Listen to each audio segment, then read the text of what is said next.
Welcome. This is episode 7. Kind of an exciting week. We've got a special guest who I originally saw on stage, can't remember, it was a few months ago, where he's performing a very powerful piece, revealing a traumatic injury that he suffered, and he was using the stand-up stage to illustrate and convey and share this experience. And I thought, what a wonderful idea for a guest for the Slow Learner. So this week, we've got the amazing and talented Darrin Rose, star of Mr.D and host of MatchGame and lots of television appearances and wonderful performances throughout his career. But today he's going to share and discuss a very personal experience. It takes a lot of courage to kind of do this, to talk about this. And Darrin does it effortlessly, without any self-consciousness. He talks about getting a pretty bad brain injury and recovering from it, and how he used that in his stand-up, and how he looks at it, and how his self-awareness helps him sort of move forward. And me and Dr. Whissell had a wonderful time having a great discussion with him. Wasn't that fantastic this week? Fantastic. He's a really funny guy, if you didn't know that already.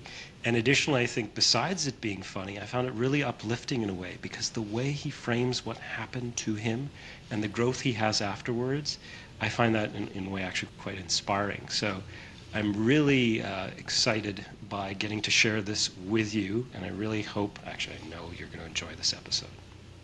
All right, let's start. It's episode 7 of The Slow Learner with Darrin Rose. Okay. I feel like we're losing good quality stuff right here, our skepticism. So let's go. We're on episode 7, not counting. I didn't give our me and you an episode number, Paul. I called it episode extra. Heart with that. It doesn't count. Sorry. It doesn't count towards it. But we're on episode 7 of The Slow Learner. We've got an amazing guest this week. I've known him for probably 10 years. Like everybody, I'm picking through my longtime acquaintances and getting some interesting stories that I'm diving up. And Darrin's got a really interesting. We've got Darrin Rose with us. If you're a fan of Mr.D, you probably recognize him from that if you're watching the video version of this. If not, you'll recognize his voice maybe. And he's been on numerous shows across Canada and the U.S., 2 times on Late Late on CBS. Pretty impressed by that one, to be honest with you. I like that. I was only on once. It was terrible. But I haven't seen that. You didn't enjoy the experience? Me that? My God. I enjoyed the experience, but they certainly did not. I've never had a good late night appearance on a U.S. show that didn't turn out kind of screwed up in a terrible way because I'm an idiot. But that show in particular, I really screwed up on because I wasn't looking at the cameras on the floor level. I was looking at the audience, which is about 12 feet above the cameras. So I missed the time. Oh no! Yeah. now a really big deal for them. You did tell me this one. You just didn't tell me it was late. Oh, yeah. My God. Yeah. So I went close to 2 minutes long on network, which is really, really bad. Yeah. Really bad. And the tone in the room, the transition when it ended. Like, because it cut right from my set to commercial when it aired, like right from my last line. It didn't have the fade out or anything. And then everybody was so cold to me after that. Like, it was just like, do I sit down? I'm like, yeah, sit down. And they're like, and he didn't, the host didn't look at me, didn't talk to me. And then, all right, goodbye. I was like, what happened? Oh my God. Like, right away when you screw up. There's no dismay. Anyways, but enough about me. Our guest Darrin Rose is a fantastic comedian, host, an avid comic collector from what I didn't understand behind you. I see a Captain Canuck up there, which just got me very interested. It's the original great. Captain Canuck, and then this is the reboot Captain Canuck. Whoa, that is really cool. There's an X-Men Darrin, there too, I think, yeah. Oh, yeah, look at that. Yeah, first appearance of Wolverine, first appearance of Alpha Flight, right there. Some great Canadian heroes there. We're going to claim them. That's the one we're going to take. What's your address? Do you want a home invasion? Let's get this out there. That's fantastic. So what, over your career as a stand-up, first of all, what was your break? What was the moment that you sort of felt like, hey, this is the career for me? Oh, when I decided I wanted to do it? I don't know. I think of my break as being Jeremy Hatz, who's a great Canadian comic, who's been very successful, hired me to open for him on a theater tour across Canada. And, I was playing comedy clubs. You're playing to 150, 200 people at a time. And then I went and I'm playing for 2,500 people at a time. And I was like, oh, how do I get back to here? This feels like the thing I want to do. Like, a comedy club was great, but I was like, it's much better when there's 2,000 people. So that opened my eyes to maybe what was possible in comedy. That being said, I've never sold 2,000 seats for people to come watch me. But, it's important to have dreams. Yeah, well, until you do something like notorious, like get off on a murder or something at this point, there's no way to break through that through just generating audiences at this point. You can't believe how many people I've killed and haven't been caught. Yeah, but when you are... When it, I know, one big trial. You're not killing the right people. That's the thing. We'll go back to the thing. I'm choosing my victims poorly. Yeah, we'll put some good targets there. Oh God. Are you living in LA or are you living in Toronto? Like, or you split your time pretty evenly? No, I live in Toronto now. Oh, okay. I came back during the pandemic and then had a baby. And then when you have a baby, they make you buy a house. I don't know if you know that, but the government forces you. And then when you buy a house in Toronto, they make you renovate it. To support the local economy. And so then that's just 2 years of my life where I was like, I bet I could do this myself. And turns out those guys with the pickup trucks, I mean, they know a lot of stuff. And you take a lot of time to learn it on your own house. I feel like the pandemic must have been just the biggest sort of influence in people just really grabbing on to like doing their own things. Like everybody found sort of a passion that they could, improve their own houses. Me and my wife got into tiny houses. Like, we became obsessed with it for like... Irene was like that too. She endlessly watched tiny house shows nonstop.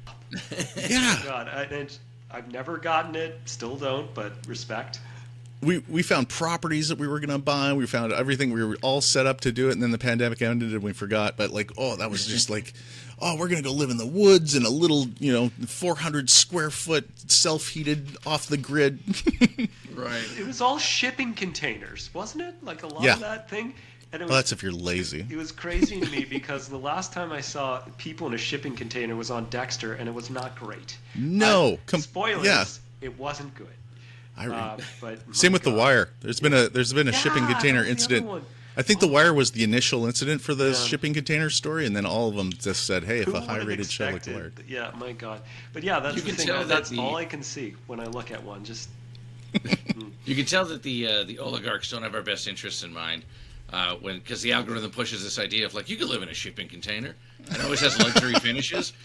Like, yeah, I think I'll get a clawfoot bathtub in my shipping container I live in as I eat out of the garbage. Like, you live in a shipping container. You don't have a sink, much less a clawfoot tub. This reminds me of... I think you have a joke about like having sex in a fort or something. I'm getting similar vibes. Yeah, my brother from lost the his shipping virginity in a container fort. bit. Yeah. Yeah. And there's just similar feel. It's like, no, you're not. But no judgment there. I mean, house isn't for everybody. Well, I like that you said that your brother lost his virginity in a fort, because that sort of brings me to something I want to talk to Darrin about, is real life, the way that we intersect real life into our comedy. We were just talking about this before we started, is that a lot of the time we draw on our actual narratives, our actual life experience when we develop comedy. And in some cases this provides great fun, and sometimes only we get it. But this is something that in Edinburgh that I found that was really pushed, this POV, this sort of reveal. And of course we saw the immense success of what was the Baby Reindeer this last year on Netflix, which was a show based upon an Edinburgh show of a guy that was stalked by a girl, and he took this truthful narrative of his experience performing in Edinburgh, and he turned it into sort of a compelling story where everybody was like, oh my God, how did this happen? But I mean, of course, some of these narratives are embellished, and I think that one has a little bit of an embellished gloss on it to make it entertaining. And it's weird from the perspective of the performer. Sometimes that embellishment's a sin. Like, it feels like a sin. It feels like we're lying, even though it's more entertaining for the audience. And we, without naming comics, we went through a list of some comics where their narrative is fantastically compelling, but not incredibly perfectly authentic, and why that sort of creates a disconnect or an uncomfort in ourselves. And do you ever think, like, it's weird? It does cause an uncomfort, but it shouldn't, because it's pure entertainment, right? Like, yeah. So really, the person who asked this question is Hassan Minaj, who lost the Daily Show over the sin of making up jokes. I had heard that. Yeah. right. It's pretty wild. I actually don't know the story. Oh, so he was teed up to be the new host of the Daily Show after Trevor Noah, and then this sort of like a hit article came out in I think the New Yorker, and it was basically like, does Hassan Minaj make up his jokes? And so, for instance, he had gotten, like, somebody had mailed his like anthrax to his house. But in his joke, he opens the envelope and it tips onto his baby. But he's like, well, no, I never opened anthrax on top of my baby. But someone did mail anthrax to my house. And they're like, you can't host the Daily Show. You're a liar. He's like, what? These are jokes. I mean, it's absurd.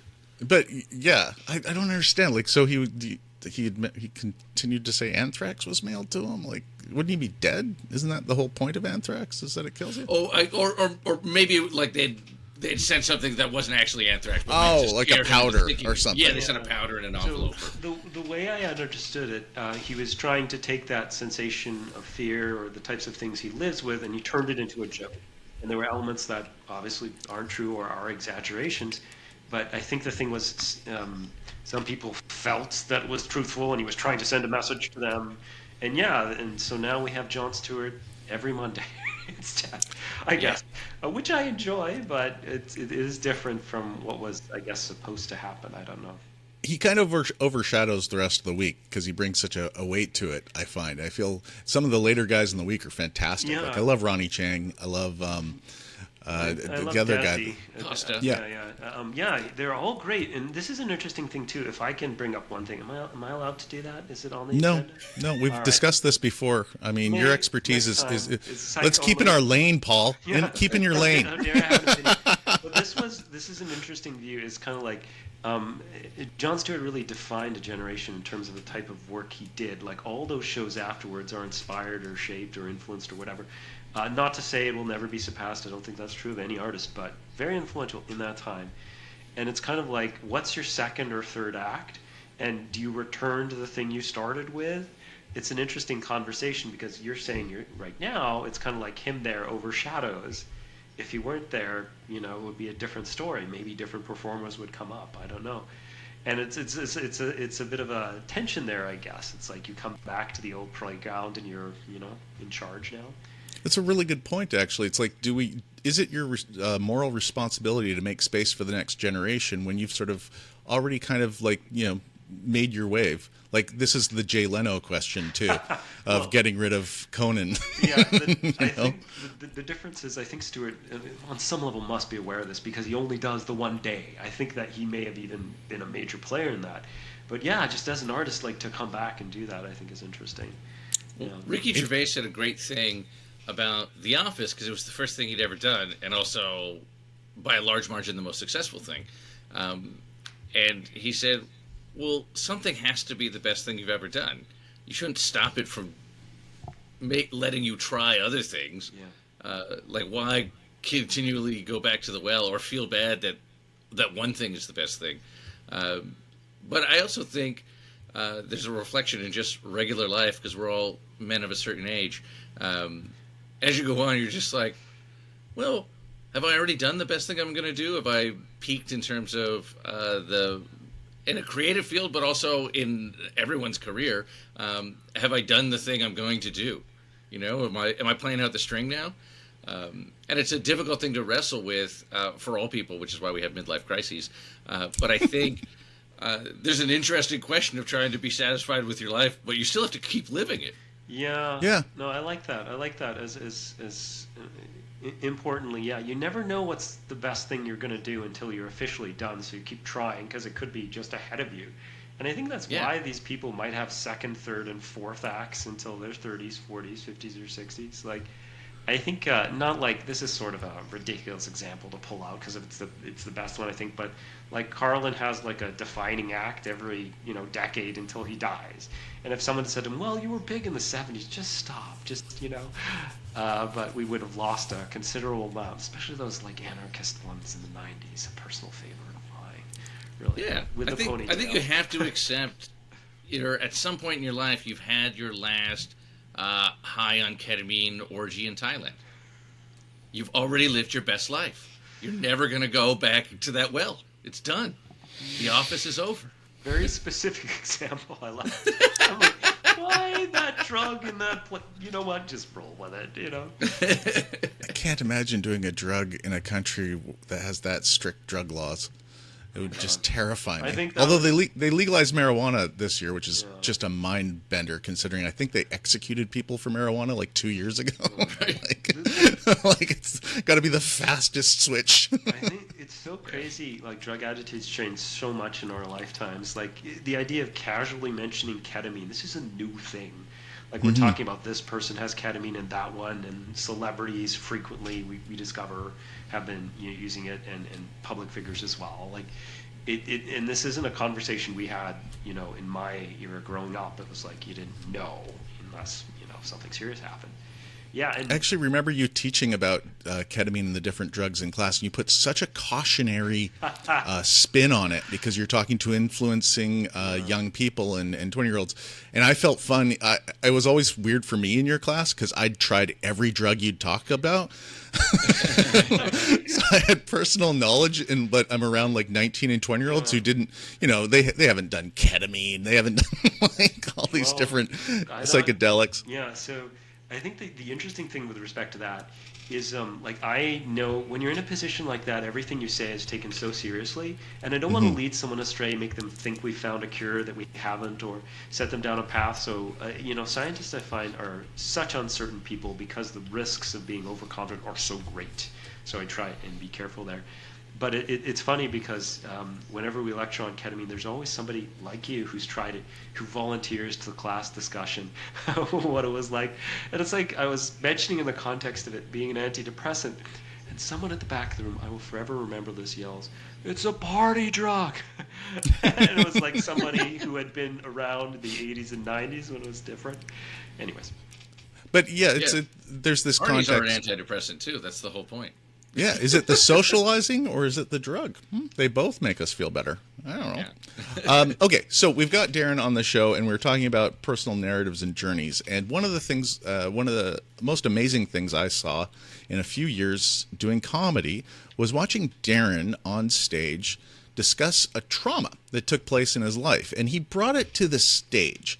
And I find this such an interesting path for comedians, and it's something that I almost feel bad that more people don't have available to them to sort of work out things that have happened in your life in a public forum where you can sort of normalize, share, and sort of get a connection with people. Like, I mean, there's self-help groups and there's stuff, my hat's crooked and it's driving me nuts. There's different things, but to take personal pain, personal experience that was scary, impacting, and unique, and take it to a stage and sort of open yourself up and be vulnerable and share it and make it funny, which is just insane to me, like how difficult and complex that can be when you sort of look at it from a distance. But it's also incredibly, at least for me, when I've tried it, it's been very cathartic. And I want to talk to Darrin about this. I'll let, if you don't mind, I'm just going to allow you to sort of tell the story. But Darrin experienced a rather traumatic sort of assault at a few years ago, or I'll let you go. Yeah, I mean, it sounds so much worse hearing you describe it. I was like, oh, God. Worse? I was trying to Whatever happened to this guy? I was trying to talk about how entertaining and cool it was. Sorry, I didn't mean I know, to make but it just sound... having you describe it as trauma, I prefer to think of it as a thing that happened. Oh, okay. Sorry. Well, from somebody who's never had that, who's never been sort of like a mugged or anything like that. I do know other people that have been mugged, and I know it's changed them. Like I know a comic actually in England who was mugged, and his entire demeanor towards the world, the sense of safety and everything was shifted for like completely. He was night and day a different person. And actually, I heard of that about who was it, Dennis Miller as well. That's partially why he sort of became quite right wing. Oh, was really? because of a traumatic. Wow. Yeah, well, I think this is something that I'm gonna have to look up afterwards. I'm gonna find out I'm completely fucking wrong, but I thought that's just what it edit was. that part out. You just dub in somebody else's voice. That's what happened to John Mayer. Oh. God, he's fucking funny on Twitter. But anyways, would you mind walking us through like what happened, and sharing it with us? Yeah, well, I mean, essentially, I'm telling the story to you, Paul. But Pete's heard this probably 40 times. There, so I'm and the listeners. Yeah, open to you. I can't see them though.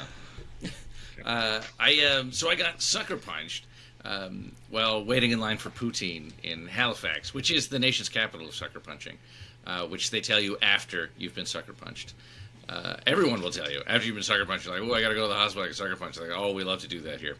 And it turns out I talked to so many people who are tourists in Halifax who've been sucker punched. I know a comic who got a beer glass. He's drinking, got the beer glass punched into his face. Oh, my God. All kinds of guys who worked at 22 Minutes or people visiting friends who worked on 22 Minutes all get knocked out. It's a civic pastime. So, unbeknownst to me, I was waiting in line for poutine, not knowing the celebration that was about to explode around me. But I have no memory of it. My memory starts like 10 minutes after I get hit. And so everything I know is the guy working the cash at the poutine place. It's from him. He told us, in the subsequent days. So I'm there with my friend. I step backwards, step on the foot of the woman behind me, and I said, "Oh, I'm sorry." And then her boyfriend was like, "Not tonight," and just started swinging. I never saw him. I had no idea what he looked like. I just got knocked out immediately. My friend jumped in like, "Hey, don't knock out my friend!" And boom, boom, he knocked him out too. He kicked his ear off. What? Yeah, my buddy Suresh John, who was also on. My buddy, Mr. Potato Head. Yeah, Dude. his ear separated all around the seam from being Whoa. kicked this way. But both my cheekbones were collapsed. My right eye socket was broken. My sinuses were broken in 2 places. Didn't even know sinuses were bones. That's how I found out. And then I had to get facial reconstruction surgery. And so I have scars on the side of my head. I don't know if you can see them in this video, but they make an incision on the side of your head. This is the surgery to fix collapsed cheekbones. They make an incision that go inside your skull and then pop it out from the inside. And the doctor's like, "Yeah, it's like popping out a dent in a car door."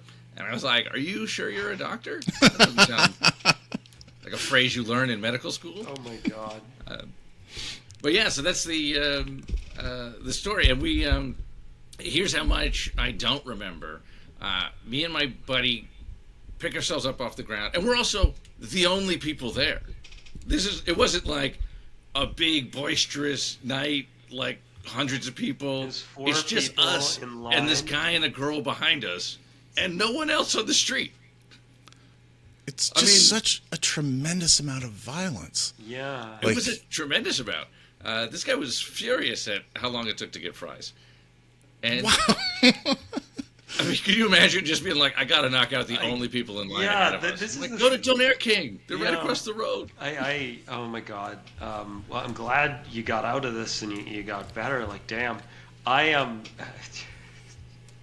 The question I most want to ask is, now that I know you're okay, which is priority 1, I'm curious what happened after. Did he actually get the poutine? Because that would have been scary as hell. Like, clearly, Yeah, the guy making it just. clearly. How much gravy do you want, sir? Yeah, like what does the person do right there? Like, were they ever caught? Like, that's Well, insane. I will.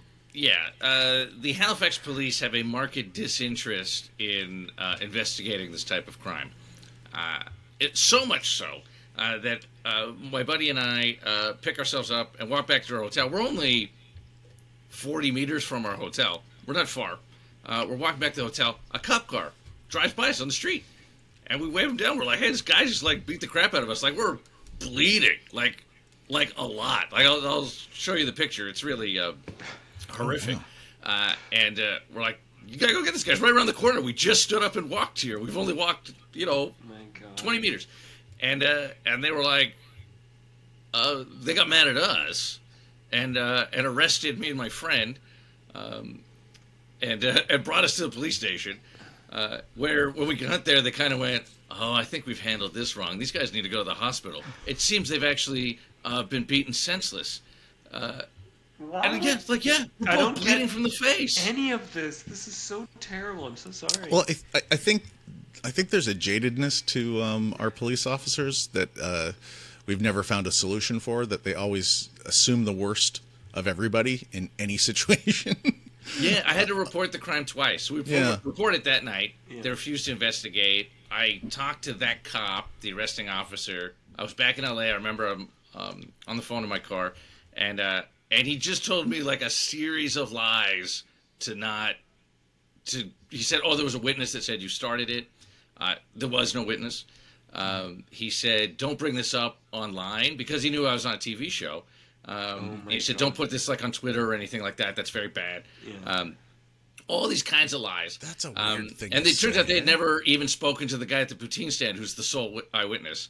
The producer of the show, who's a good guy, tried to get the videos from nearby restaurants and stuff like that. So there's no witnesses, no nothing. And so I reported the crime again, maybe like 3 months later. I talked to this cop, and he was like, "Yeah, this is a real crime. We're going to investigate." And then he had to give it back to the original officer, who then called me and then was like, "You should get on Twitter and talk about this. We could find witnesses." Oh, my God.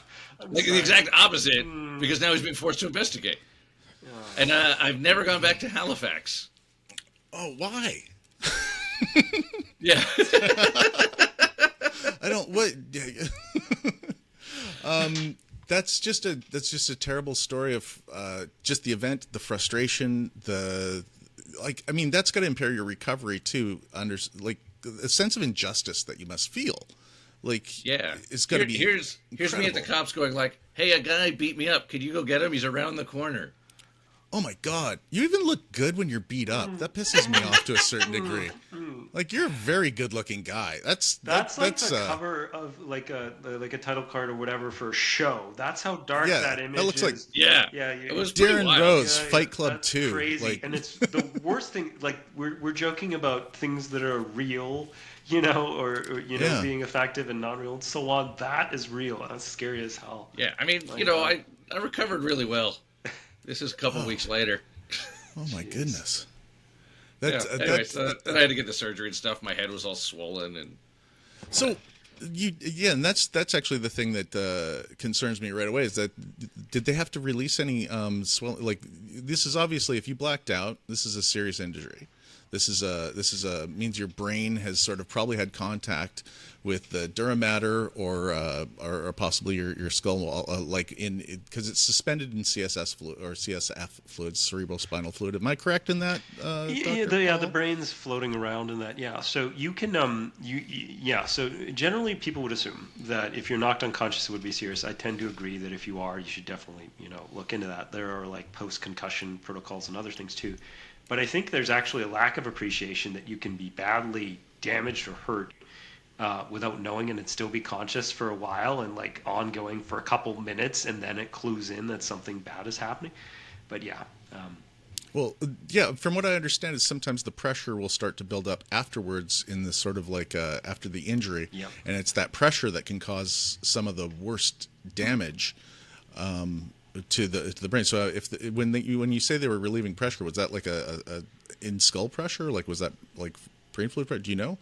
Oh, no. I just after I had my surgery, talking about like this. one hot from okay. I thought. So if it's brain related, or a lot of things can get worse over time if not intended to. Like, you can get swelling, inflammation, other vascular problems, and so on. So initially, it seems like you're okay or manageable, and they rapidly get worse. So this is why they do repeated check-ins just to make sure or whatever. But man, not good. Did that cop do repeated check-ins with you? Yeah, he checked in to avoid investigating. Well, in fact, we go to the hospital, and then the hospital just lets us go. The guy, "Yeah, you guys are fine." And I'm like, "Man, it hurts." I couldn't open my jaw because the bones were pushing the muscle, so my jaw was set in place. I couldn't move my jaw for weeks. I just had to eat soup, and I had to push Tylenol in between my teeth. So I went back to the hospital in the morning, And I was like, man, I feel terrible. I can't open my jaw. And I was like trying to pull my jaw open. I thought I had like a muscle problem. I thought there was like lockjaw. I'm trying to like massage my jaw. My cheekbones are collapsed. And then we get there, and it turns out I need major invasive surgery. And so they're like, yeah, you probably should have got this checked out last night. And I was like, yeah, I was here. So it's just like you twice. 2 different institutions seem to have failed you in short sequence. Like, why don't we add 3 just so we can get a hat trick? It'll be very, Canadian. Yeah. Oh my God. I hate to ask this, but I am curious. Like, how long did it take until you get that appointment to get all fixed up? Oh, I mean, that's a great point. Halifax, for the listeners who don't know, is a major city on the east coast of Canada in the Maritimes. It's sort of the hub city, but it's not, in fact, a big city. It's a rather small place, so much so it only has 1 operating theater. So if you need, like, major surgery, you got to wait in line. And so what happened was my surgery was... I had to have surgery, but it wasn't emergency surgery. So I would go to the hospital. I'd get up in the morning at like 6 a.m., go to the hospital and wait and see if they were going to do the surgery. Jeez. And then at some point they go, nah, it's not going to be today. And so I went to the hospital like 4 or 5 days in a row. One of my cab drivers, by the way, every cab driver I had been sucker punched in Halifax. One of them got punched so hard, his tear ducts were dislodged and he cried inside his face. That sounds like a French movie. This is Jean-François. He cries inside of his face. I don't mean to be to make light of that cab driver if you're listening. So one day I get there and my God, keep going. It looks like I'm gonna get the surgery. It's very soon, and my wife had flown down to like be with me. Also, Must have been when very I slept, traumatic for her. Yeah, she didn't like it. She was negative about the whole thing. If I'm being honest, she said, "I wish this didn't happen." So I go and I'm waiting in the thing, and you got to be like in the gown and stuff. And then we're about to go into surgery, and then they wheel in a guy who's got rebar through his forearm, just a giant, like a foot of metal on each side. And even that guy can't get in. The doctor goes, "We're going to do this right here." And they did the surgery right beside. I was like, all right, I got to head home. You guys got your hands full. Oh my God. So it's like you're on standby for Air Canada surgery. So you're showing up. It's really so it took maybe a week to answer your question. Yeah. Well, and that was the initial sort of the jaw and the that was to push my cheekbones back into place. The thing is, when you break bones in your face, almost all the things you would normally do to fix a broken bone would cause more damage than the damage that's there. So, for instance, they don't, you can't put metal in there because it's actually so much more invasive to cut open your face and put metal in there that you then have to take back out. So they just kind of set it back in place, and they go, don't sleep on your face for like 3 months. At the time, I had, when I went to sleep at night, eventually my wife has to go home to go back to work and stuff, because it's like I'm waiting a week for surgery.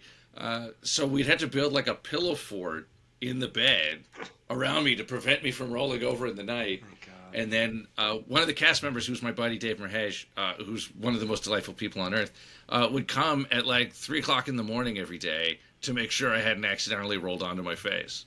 Oh, that is so kind. That's true friendship. Yeah, it was really the nicest thing. I don't think Dave is so funny. I don't think I got a friend that good that would come over to my house. I was delighted. I didn't know I had. Hey, Dr. Paul, you do now. I just have to hope I don't get sucker punched. Oh my God, Halifax. I find it interesting, the casualness of violence in Canada to a certain degree, because I know that we're not the U.S. and gun crime and everything kind of takes center stage. But I grew up in Kelowna, and then I lived in Vancouver, and I remember, like, I remember a guy dying in Kelowna from being punched in the face. Right. I think he choked to death on his whatever. And I remember in Vancouver on Granville Street on the Friday and Saturday nights, there was a number of people that were attacked and one punched, and there's people that have been critically injured, killed by these single punch activities. And I don't get the motive. I don't get the idea of it. I'm not going to try to unpack that. But what I do want to talk about is how dangerous it can be. Like, head injuries are surprisingly damaging to, and a lot of things unseen, like Dr. Paul was saying, they can pop up later. But I mean, CTE is like a multiple, of course, damaging thing that we know from repeated head injuries, even low level ones. Every subsequent injury can sort of increase the chances of CTE. But this is one thing I remember from classes, and I was hoping maybe you elaborate on. The insides of our skull isn't designed well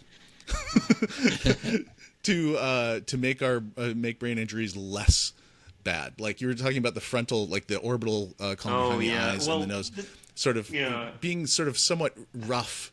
Like if the brain hits that, it's the damage can be quite. I love the obscure detail. This is great.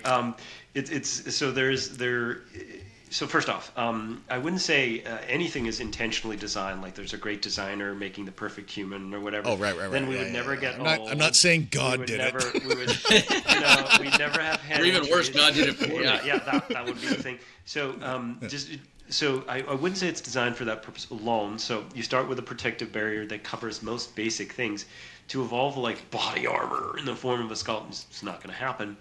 And what Pete is actually commenting on is this peculiarity to the shape of the skull. So some people believe like the bones within are close to certain parts of your brain. So if your brain moves, they might make contact with those bones. And so certain brain injuries, when the brain moves, are likely to be in certain places near the bone, in other words. And that is perhaps the reason why, if you look across all brain injuries, there's a lot of similarities in the types of deficits people have, is because the brain moves, it hits the bone, makes contact with it, and those same areas are hurt, including frontal areas that Pete is referencing. Huh. But great news, right? It's like, oh, okay. Yeah, that's interesting. Yeah, and after head injuries, I think that's part of the reason why, among others, you get like loss of taste, smell, those things, as well as impulse control and other things like irritability. Those are attached to brain regions likely to be injured in such impacts, was the reasoning there. That's the orbital frontal cortex? In part, yeah. I think that's the big one that's often injured. That's not to say it's the only one. So just obscure trivia. If you weren't already thinking about the parts of the brain likely to be damaged by chance impacts in Halifax, there you go. While waiting for poutine, no less. So, my God. It's interesting, though, that region of the brain, the OFC, and that sort of the prefrontal, do play a considerable role in some aspects of personalities, like you were talking about impulse control.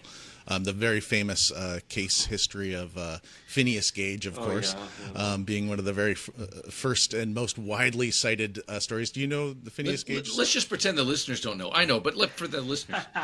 Phineas Gage is like I believe it's 18th century, a worker. I believe he was doing rail work or mining work, and they were using gunpowder and a tamping iron to tamp in an explosive. And when he tamped it, the iron was fired through his head, and it went through the middle, and he lived like no problem. But it perfectly sort of went through an area. I believe it was the OFC, wasn't it? So the issue there is that it wasn't just that. It blew out a large part of the frontal brain. So OFC is like this little tiny region, and there's a lot more there. It's kind of like Toronto is part of Ontario. The OFC is a small part of the frontal. So Toronto thinks it's the only part of Ontario, whatever.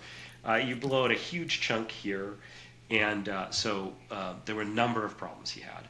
And everyone looks at that case and says, that's what the frontal does. There are like hundreds of things. So the short story is railroad worker, explosion, frontal lobe damaged, and afterwards had impulse control, personality changes, and all these other things that we still to this day see with injuries to this part of the brain. So, It's a case study, so you can't draw direct scientific knowledge off of it. You can only look at it and go. Make arguments based on it. It's one of the few examples that almost everybody knows, and that was the interesting thing. So it's sort of understated. After an injury, everyone thinks about problems with like learning and memory, and they're definitely there. But the personality change piece is another one that's often missed. And actually, that was something I was curious about in your case, because we've talked about this from a physical perspective, in morbid detail, complete with pictures. But I'm curious about the other pieces to the story. Like in terms of recovery, was there anything different about, learning, memory, or even how you felt like about life or your personality? Did you feel like a different person? Because you got a lot of humor about it, which is great to see. but I want to hear it from you what that was like. Oh yeah, I have real problems with anger. Since Oh, which no. I did not have before. Really? I'm just going to discreetly leave. Terrible problems. Oh, wow. Okay.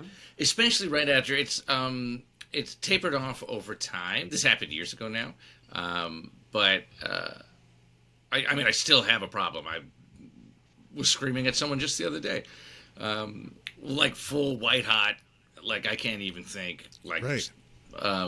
It's happened to me frequently, but definitely in the sort of immediate aftermath, like the 6 or 12 months after it, I regularly tried to start fights in public.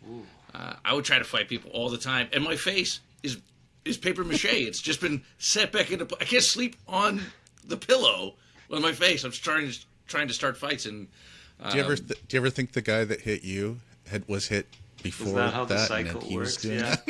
that? Just the setting. It's like the world's worst superpower. Yeah, the setting here is so crazy. It's like at night I sleep in a pillow fort. By day I look for fights. Just all together it's like this reverse Batman thing. It's kind of adorable. Did you notice your anger issues, or did somebody bring it to your attention out of curiosity? Oh no, I noticed. Like for instance, somebody cut in line at ironically another poutine place. Turns out I'm really into poutine.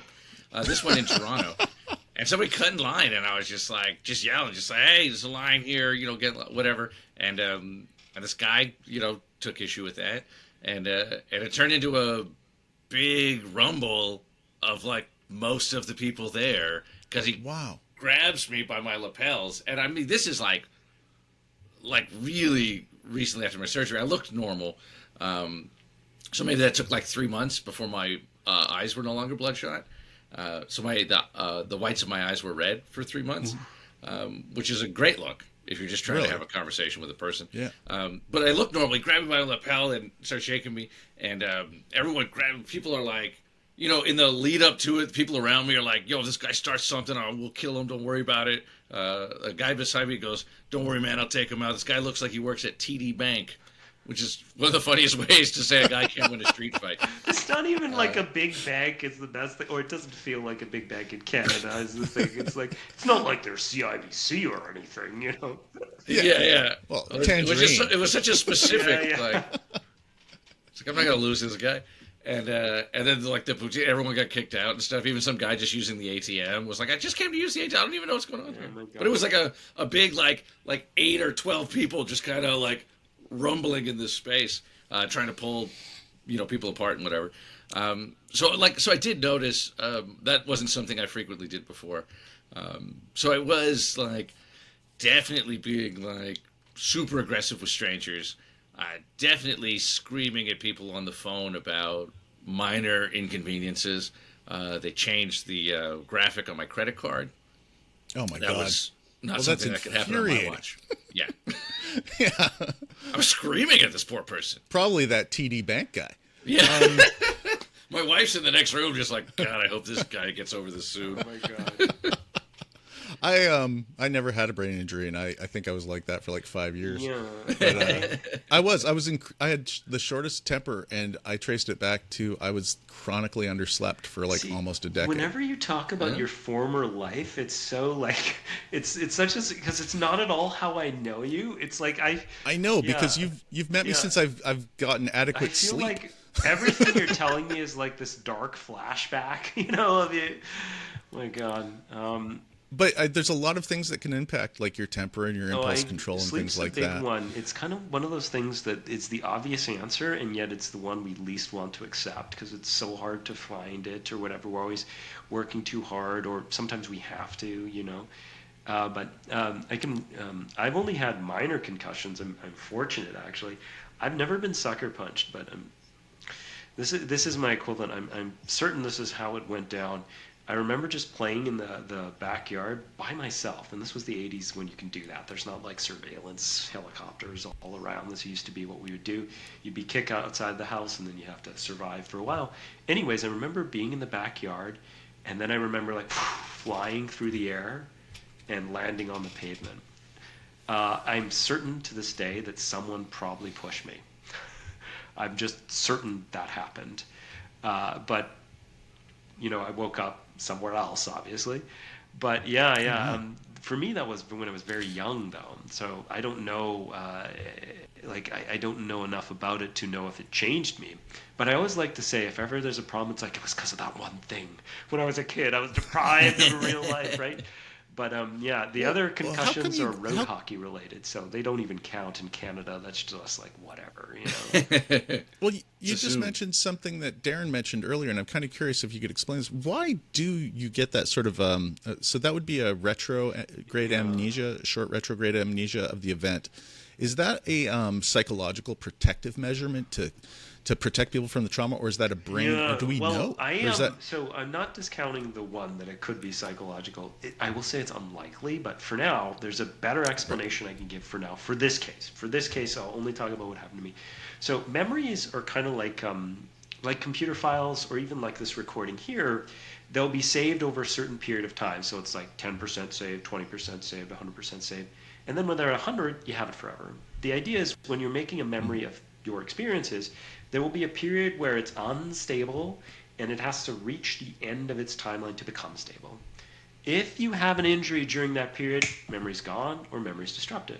So one of the reasons why you might get amnesia of the event or things immediately before, minutes, hours, days, weeks, or more, is because memories are in a less stable form. When the injury occurs, they're weak, they're lost. That's, I think, the number one explanation for it. If you want to talk about repression and other things, we're starting to get into psychoanalysis, and that deals with very specific types of injuries or accidents or events. That's harder for me to comment on, not my area. But the memory piece, if you get an injury when a memory is not stable, it's probably gone forever. And most people have retrograde amnesia that's quite long, relatively, than a few minutes. Most people I know that have had a terrible injury of that type, like my brother's friend had a bicycle injury in Australia, and he doesn't remember any of it, and things like that. And I find that quite interesting versus other types of trauma where you do have a vivid memory of it. It's almost a bad thing. And like for post-traumatic stress disorder, for example, I've always found this quite interesting. The people that vividly remember things, it can haunt them forever because their body encodes that memory deeply. And there's people have talked about giving people beta blockers. Oh, yeah, I know what you're mentioning. Yeah. Before they fall asleep on the day of a traumatic injury, so that the memory doesn't over sort of shape the way you stimulus response to everything as a threat and become ultra vigilant afterwards. We're getting really technical here. This is really interesting stuff to me because it's what I do. But I don't want to stray too far off the path. So just let me comment on this. You can have the details within a memory and then an emotional value to it. So I can remember that I had an injury, but I may or may not have an emotional layer to that memory. When we say remembering something deeply, you're likely referring to a memory where you have the details, in your case, and it's also intensely emotional. When you're getting treated for PTSD, it's not like you lose a memory of the event. It's just its emotional characteristics have changed and you've worked through it. And there may be a physiological piece to that too. Anyways, way off. I don't think that's too far off from a traumatic injury, because I think the reason why if people experience like a violent event like this, a lot of them do experience a PTSD. Do you mind me asking, Darrin? So you have your neurological sort of effects, anger, but did you have what kind of recovery is that? What kind of physiotherapy is there? Neurophysiotherapy? Does there psychotherapy? What were you offered anything? Did they suggest anything or? No. In fact, I never even spoke to the surgeon who did it. They just did it, and they were like, "All right, see ya." That seems insane to me. I've never spoken to anyone about it, about the medical of it, since I got knocked out to get the surgery. So that's incredible, in my opinion. I think that I feel like that's a real failure of our healthcare system to not address the aftercare of something like that. It's really interesting because if you were in certain places, I guess some variation by your family doctor or whoever you talk to, I mentioned offhand, I had a heart condition in my family, and then I don't even recall asking for this. They scheduled me for an appointment with a heart specialist. And I was just I saw them months later, but they did that for me. I think in certain cases, they're you have to ask and you have to push for it. Because a lot of the time in a free system, they're like, we're not going to do anything that you don't ask for. I think that's the rationale, which is Right. unfortunate in your case, because I don't know. Do you feel it would have been better if they did? Like, maybe I should ask, this is your thoughts on this that matter. Yeah. Would that have helped? Oh, do I think it would have Yeah. been better if there was some sort of therapy afterwards? I mean, I can't conceive of what that therapy would be. I just don't understand. But also the other thing is, it happened out of province, right? So I was somewhere else, and then I came here, but I didn't have a doctor here at the time. Oh, couldn't. Right. And so it's like, well, I have no one to ask these questions to. That's weird, isn't it? Like that, like the provinces are separate, and like all of our medical is sort of like this patchwork rather than, yeah. Once you get a family doctor, your life changes, like because it all becomes concentrated in one place, and it's so difficult. It's one of those weird things. Like they should be pumping people out for family doctors, but they're not. It's a whole other discussion, Yeah. and your podcast No, will very right? quickly become ultra political very soon if we get onto this, right? Which is exactly what we need. More online political influencers. Well, I don't think it's political. I think that it's quite interesting. It's important Like is what it is. I'm Yeah. just joking around. I was considering medical school, and then I realized I was old. I always forget I'm old. I always think I'm young. But after I finished my degree, I was like, hey, maybe I should go to medical school. And I've thought about going to the Caribbean ones because they're less rigorous. And easier I mean, that's to the get kind of into. family doctor I'm looking Yeah, for. make sure you No, put but, that like, in your letter of intent to the school, and we'll see. I have always dreamed of going to your school because of the rigor. What? The low level It's of less rigor. rigor. God. Come on, the Grenada. I think the GPA to get into the Grenada one is like 3.7, which is, come on, anybody could do that. First off, I mean, you. I love how you say fix when it's just like a big set of scissors. Clip, clip. To me, it all seems like magic when it's put together. Like, ooh, it's so amazing. Like the idea of AI editing to fix eye position is just. Oh, it's nuts. That's too It's far. nuts. That's Yeah. too far. Like. Sorry, but let's get back onto this because I don't want to take all of Darren's day, and we started a little late. So I have another question. So you decided after this, and after you realized this, to take it to the stage. And that decision to write material out, was it because you were laughing with your wife and your friends talking about it, or like how did you approach that as sort of like a vehicle for comedy? Because I know that in my situation, I'll talk about mine afterwards. But I'd just love to know your thought process. And did you get any catharsis from talking about it on stage? I'm curious about that too. Yeah, that's interesting. I'm not sure what. I mean, my act mostly is what I like to say is hurtful true stories about my family. But I talk about the time I fought my brother in a bouncy castle at my niece's birthday party, where he hit me so hard I couldn't turn my head for a couple of months. I just had to walk like RoboCop, like moving my shoulders. And at the time my mom got thrown from a moving car on Christmas Eve, her fault, it turns out. But I just I caught a guy trying to break into my house that I'm in right now last summer, and I tell that story. He pulled a knife on me in the alley. I was chasing him down an alley in just my underwear. Yeah, you told me about that when I think either I drove you home or you drove me home. I can't remember what it was. You were telling me that story. I was like, what the hell? Yeah, so I think I have sort of the instinct of like, well, I'll tell this on stage. But with this specific incident, I don't think I had like a funny version I was using to tell the story.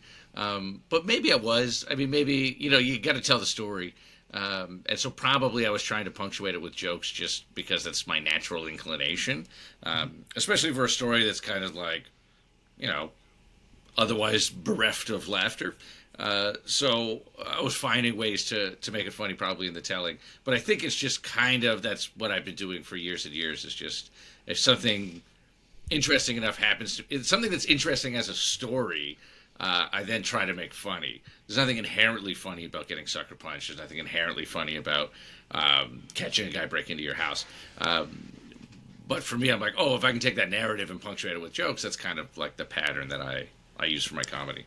There is something inherently humanizing, though, about seeing a performer with vulnerability and humanity on stage. that amplifies smaller laughs.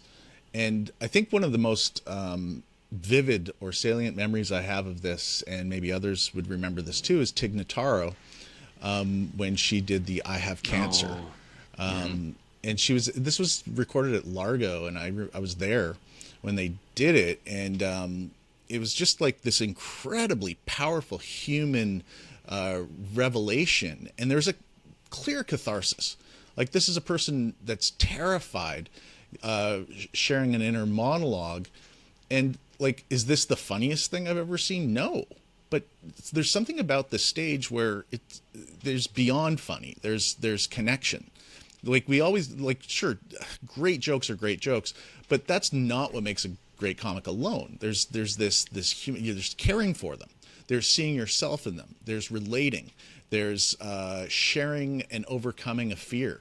Like, these are other aspects that are nuances of a deep sort of entertainment sort of thing. Like, different comics that use really strong narratives, like Billy Connolly or Hannah Gadsby, that create maybe not the laugh per minute that you get from like a Jim Gaffigan, but they bond with you. And that's kind of what I saw with, when I saw you up there. There was a vulnerability, there was an honesty. You saw the crowd lean forward and listen.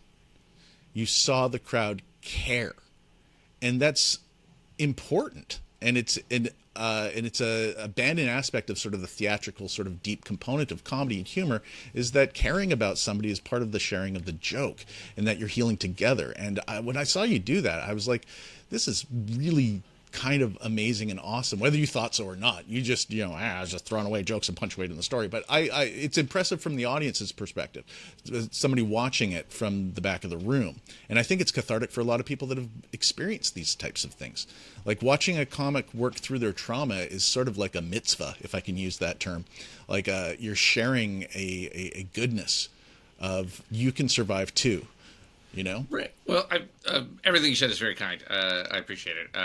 I will say I frequently talk to the crowd. So when I tell the story, I go, "Has anybody here been sucker punched?" And I just get people to tell the story of when they were sucker punched. I also used to do, I had that bit about fighting my brother in the bouncy castle, and a bit of bits about how older brothers are the worst people on earth. They're like Bond villains. I agree. Yeah. Christmas present. We've all got them. I have three brothers. Two older. Yeah. My brother put me in the too. dryer when I was 4 years old. You know what I mean? They told me it was going to be like Disneyland. Like, older brothers are villains. And then people would come up to me afterwards and talk about how awful their older brother was. Or from the stage, people were like, "You know what? My brother did this." Like, I told me once his brother put him naked into a hockey bag and left the hockey bag on his neighbor's porch. And reaches the door. The mom of this house opens eye, a naked child pops out. This is, what the hell? Only in the 80s. You know what I mean? Like, older brothers are just the worst people. That's crazy. No, like, my stuff is mild in comparison. Like, we competed against each other, in pretty acceptable ways, I want to say.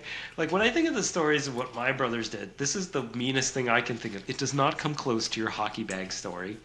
I remember my brother told me this. I distinctly remember. He's like, he gave me a piece of bread, and he said, "If you rub this against the tree, it will eventually turn into a block of silver."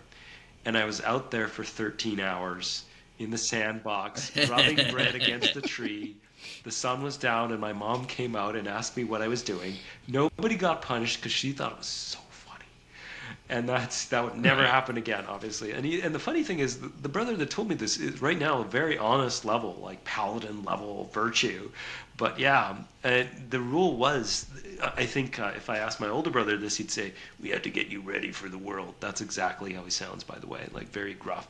But we were supposed to be mean to each other so that we were ready for whatever came after. At least that's what villains like to tell you, is there was a meaning behind it. Totally. Yeah, that's the Big Brother lie, where you have to prepare you for how rough the world is. Yeah. Like, you're the worst part. It's all bad world. Older brothers. Younger brothers don't do this. Yeah, as long as I don't get a new older brother, I'll be fine. Yeah. Jeez, I hope my... It's unlikely at this point, but to not go impossible. Yeah, but to go to your point, it's not likely I get a new older brother. That would be so crazy. He just comes in and takes the computer away from you. It's my turn. What? That would be good. But to go to your point, Pete, I do think there is something about sharing something that happened to you. The audience does like to see a bit of themselves in your story. Oh, my older brother was like this, and they want to tell you the story. I got sucker punched, they want to tell you the story. Because there is something about talking about it. And in one-way entertainment, like if you're watching stand-up on TV or on YouTube or something, you're not talking about it, but mentally you're talking. You're like, oh, this person's talking about a thing. You're viewing it through your own lens of your own experiences. So there is some, I don't know if it's cathartic, but it's certainly more interesting to the audience, I think. Yeah, I recently just saw a clip from a comic, you probably know him as well, Adam Christie, who was talking best. about, he's just Yeah. All the stuff he's posting on Instagram right now is so good. It's great. It's some of the best material, and it's also like he posted a piece about a maid, medically assisted in dying from one of his family members. And when I posted it, I got messages from friends of mine who were like messaging me for some reason rather than him. I don't know why, but like I reposted it, and they're like, "This is amazing. I'm going through this right now myself, and to hear this and like." It is incredible, that healing kind of recognition of you can laugh at these really dark things. This is one of the sort of like the big problems I have as a comic in the world today, is how we police comedy sometimes. And we police comedy from this idea that we're looking out for a third party, this unknown third party that's going to be hurt by this idea. And you can't talk about suicide. You can't talk about, this or that. But when these are narratives, you can't tell somebody to not talk about their own narrative. And I think that this is one of those sort of bypasses. And I think Ari Shafir, actually, when he came up with the show, This Is Not Happening, he was trying to tap in on that sort of unique sort of storytelling method of, getting around, the more difficult topics to talk about. I was very fortunate to have gotten to do that show. And I didn't know that. Oh, that's one of the best comedy shows of all time. Like I love that format. Yeah. Yeah, I was right in the middle of my bad sleeping time, I'll tell you. Again, another dark flashback. Well, I barely remember it. Like, it's kind of like that, because like I flew in from London the day before the shoot in Los Angeles. Oh my God. And then I flew out the next day to South Africa, and like I had this, it was like a turnaround of 48 hours in LA to tape this show. And I remember feeling just terrible about it, because the lineup was like Bert Kreischer was on first, and then it was like all of these, like that group of comics, and then it was Louis Anderson was on right before me. Wow. Oh my God. And it's a tiny little room, like it sat maybe 120 people. And everybody else, like Ari was like, you got to tell the powerful emotional stuff. That's what I want. I want that story I saw you do in Edinburgh. I'm like, okay. And then I watched like the first 3 comics just basically do sets. Right. Like just joke, and ha ha ha, and like nothing. And I'm like, oh fuck, I can't go up and tell my story after this. And then Louis Anderson goes on it for me, and he does this powerful, revealing, honest, authentic piece about his dad. And it was like, it was. Then I felt like, oh man, he just did pathos way better than me. so now I can't follow. Now you got to the do a comedy third thing, right? Or the pathos. But so I went up and I did mine, and I remember I almost cried like while I was performing it. Like it was like, because I tried to just be authentic to it, and I thought I just was terrible. Like because it wasn't getting the laughs like everybody else. And afterwards, and then Louis Anderson came up and goes, "Looks like we both got bad dads."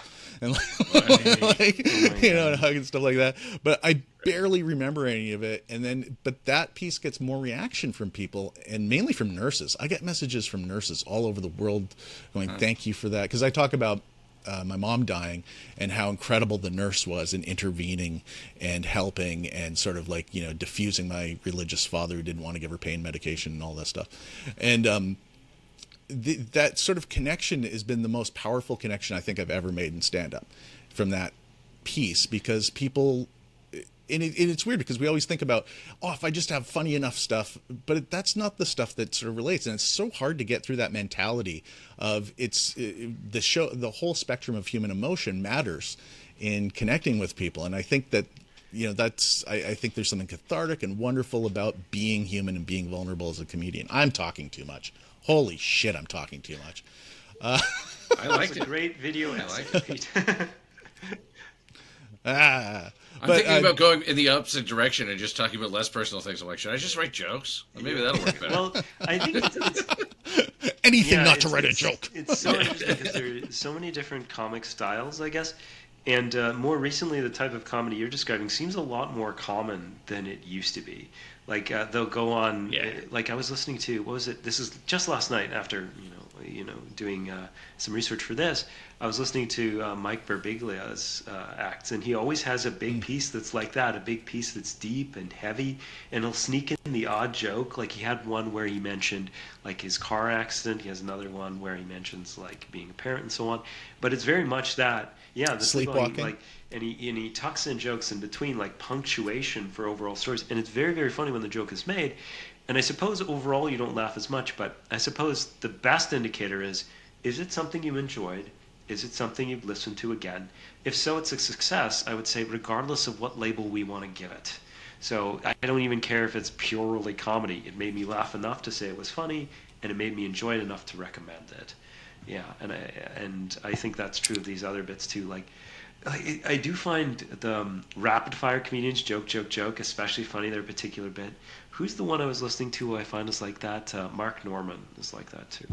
Yeah. Oh, hey, yeah. No. It's like there's a rhythm you could literally just draw out the wave, and it's just that consistent. It's crazy.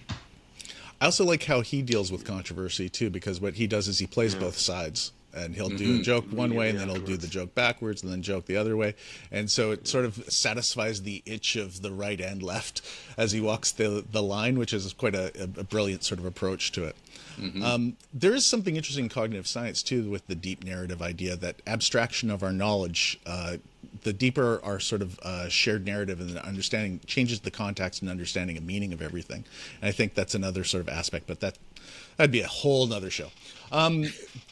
Darrin, what if you could sort of like I don't know how to ask this, but like, has it changed you permanently? Do you think, other than the anger, like your outlook, your perspective, your life, your framework, or is this now, or is it just one of those many things that's happened in your life? Is it? Yeah, I mean, I think the anger is. I want to get you angry. Certainly manifested in a lot of ways. Sorry? I want to piss you off right now. We're all having a good So time, and you're like, I need to make you angry on screen. I want to see you go Hulk smash before we're done, really? Do you have a Hulk comic in there? I'm looking now. I do have a Wolverine fighting. Oh, yeah, I can see it now. Oh, Big man. blotch of green. Yeah, awesome. Good taste. So cool. Yeah, I would say... I mean, the anger continues to manifest in, like I'm not allowed to order delivery. I'm just not allowed. That's a rule we have. I don't have the apps on my phone. I'm just not allowed to. My wife's in charge of that. I've ruined a lot of nights. And so that's a continuous, ongoing thing that pops up in weird ways for me. It's also interesting having a kid and seeing that my patience is less than it used to be, and now I see that reflected back at me. She goes like, "Papa, enough," because that's what I say to her when she's doing something I don't want her to do. Instead of dad or whatever. Yeah. We do too. Well, we were watching a lot of Downton Abbey when she was born, and also, adult women have ruined the word "daddy" for children. So. Oh, that's true. Hey. Yeah. Oh, hey. I think that it's nice that self-awareness is like it is such a good balance to what you're talking about. You are actively self-aware. You're actively observant of you're keeping track of your things. You're open to discussing it with the people that you love, rather than making it something like, don't talk about Darrin's anger. Like that's such a smart and a useful, pragmatic way to sort of like move forward with this. And you've talked about it getting better and stuff like that. And I imagine it's the communications probably helping to a degree. Maybe. Who knows? Maybe it's doing the bit. I don't know. Yeah. Or maybe, bad things happen to people all the time. Most people don't have unique experiences. We all just get over it. Wow, you don't sound like the victim generation. Okay. I'm not getting involved in that viewpoint. I will only say that perceptions matter, and you've taken a view that's very empowering for you, which is great. Isn't easy to do that. I know people do struggle with that. But yeah, that's Absolutely. Yeah, I think certainly there's a cultural fetishization of trauma, but also a fetishization of things that are just regular bad stuff that happens. Some people have real trauma. I don't think I have real trauma. Sometimes just bad stuff happens. Life's not always great. Yeah. No, Dr. Paul, you made a great point actually by pushing back on that, because the privilege of being able to sort of just look at something as a bad experience, it depends on the resources we have available in our position in life. And a couple of older white men going, hey, that's not a problem, like I kind of inferred, isn't a fair assessment, given that different people have absolutely different resources to cope with different situations in their life. And I don't mean to mean that the generation that is all victims. I'm just saying we all have different resources to deal with it, and we're fortunate in our situation. Does that? I think I covered that. I disagree. I want to go on the record as saying something cancelable. Yeah, it's a very complicated matter, but yeah, if you're in the position, yes. Yeah.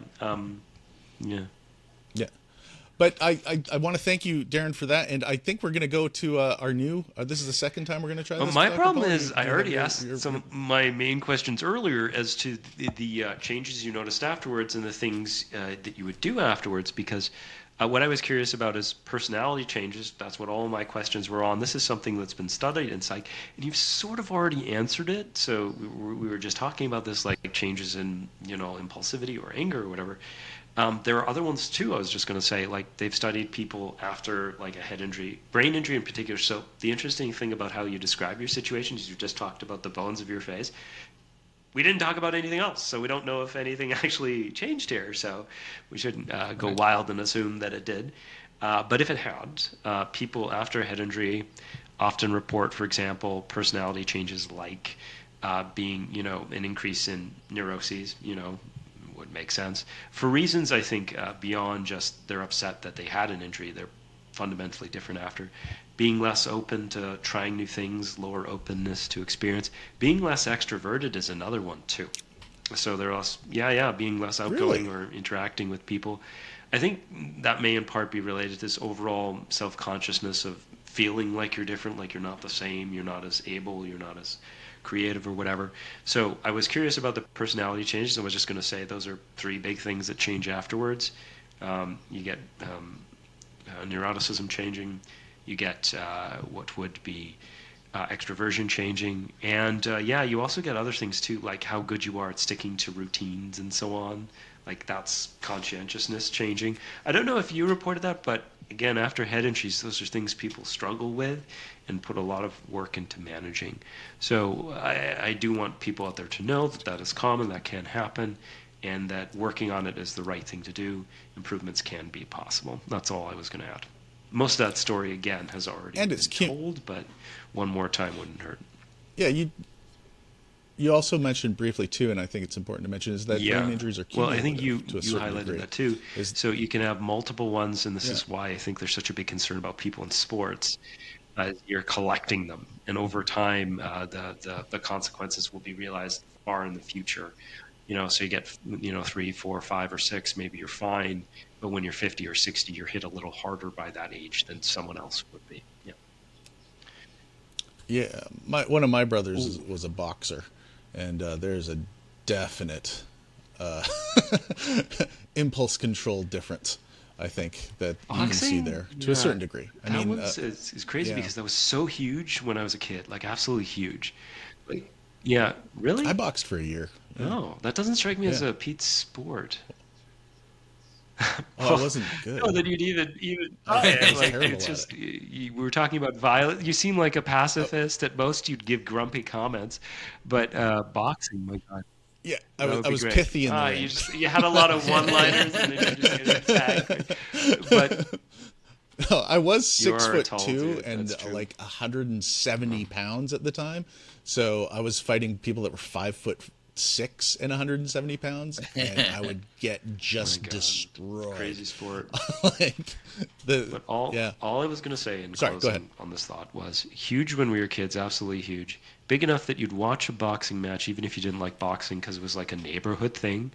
I still remember that there was this one house we went to. I think the dad was a police officer, but he had stolen some cable thing from someone else who was using it. Like, it was just crazy.